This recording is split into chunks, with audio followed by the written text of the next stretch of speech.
রাস্তা দিয়ে তিরিং বিরিং করে হাঁটছিলাম, হঠাৎ দেখি রাস্তার মধ্যে অনেকগুলো টাকা পড়ে আছে। তারপর টাকাগুলো আমি হাতে নিয়ে দেখি এখানে কয়েক হাজার টাকার মতো হবে। এখন এতগুলো টাকা দিয়ে আমি কি করব? গার্লফ্রেন্ডের সঙ্গে ঘোরাঘুরি করব, নাকি বন্ধুদের সাথে চিল করব, ব্যবসা বাণিজ্য করব, নাকি কোনো অসহায় মানুষকে দিয়ে দেব? আপনারা অবশ্যই জানাবেন। ক্ষুধার জ্বালায় রসুন খাচ্ছিল জান ভাই, তখন তার ভাতিজা বলে রসুন এভাবে খাবেন না, ক্ষতি হবে। তো তার জন্য রসুনটাকে একটা পাতার মধ্যে ভালো করে মুড়ে একটা গ্লাসের মধ্যে রেখে ঘুরে দিন। তারপর কিছুক্ষণ আপনি ভালো করে জিরিয়ে নিন। তারপর গ্লাসটা পুনরায় উঠিয়ে পাতাটা খুলে দেখবেন রসুনটা কালো খাবারে পরিণত হয়েছে।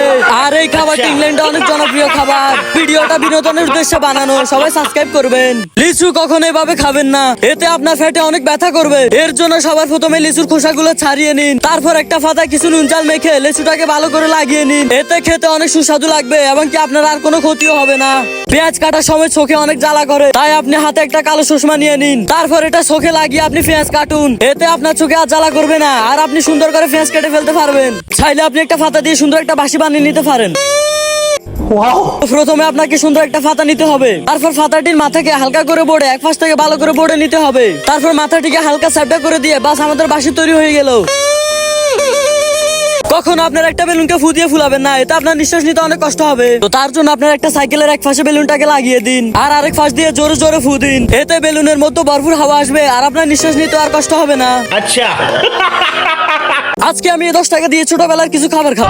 High everybody, my name is Jen. তো প্রথমে চলে গেলাম টিলু ভাইয়ের দোকান, আর টিলু ভাইয়ের দোকান থেকে নিয়ে নিলাম একটা 2 টাকা দামের বিঙ্গো চকলেট। তারপর চলে গেলাম বিল্লু ভাইয়ের দোকান, আর বিল্লু ভাইয়ের দোকান থেকে নিয়ে নিলাম 1 টাকা দামের কিছু চকলেট। তারপর আকবর ভাইয়ের দোকান থেকে নিয়ে নিলাম 2 টাকা দামের কিছু বার্মিস আচার। তো ছোটবেলায় স্কুলে যাওয়ার সময় আমি বেশিরভাগ এগুলোই খেতাম। তো তোমরা কারা কারা ছোটবেলার এই খাবারগুলোকে মিস করো অবশ্যই একটা কমেন্ট করে জানিও।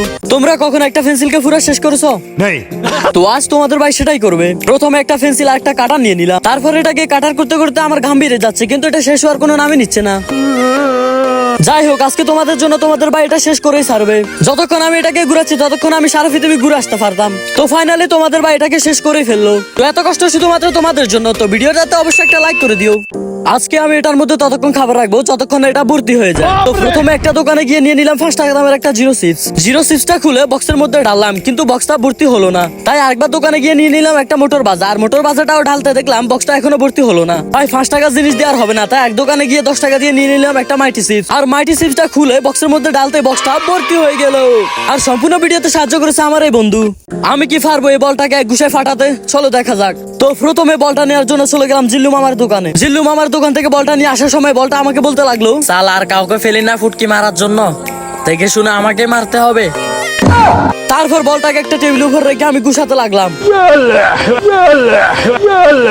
কিন্তু ভাই বলটার তো কিছু হচ্ছে না, উল্টো আমার 12টা বেজে যাচ্ছে। তারপর এক এক করে আমার বন্ধুরা চেষ্টা করতে লাগলো, কিন্তু তারাও ফেল হয়ে গেল। তারপর আর কি, হাত দিয়ে তো হচ্ছে না। তারপর ফা দিয়ে একটা মারতেই বল ঠুস।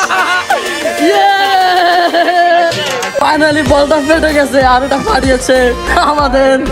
আর ভাই বলের অবস্থা দেখো।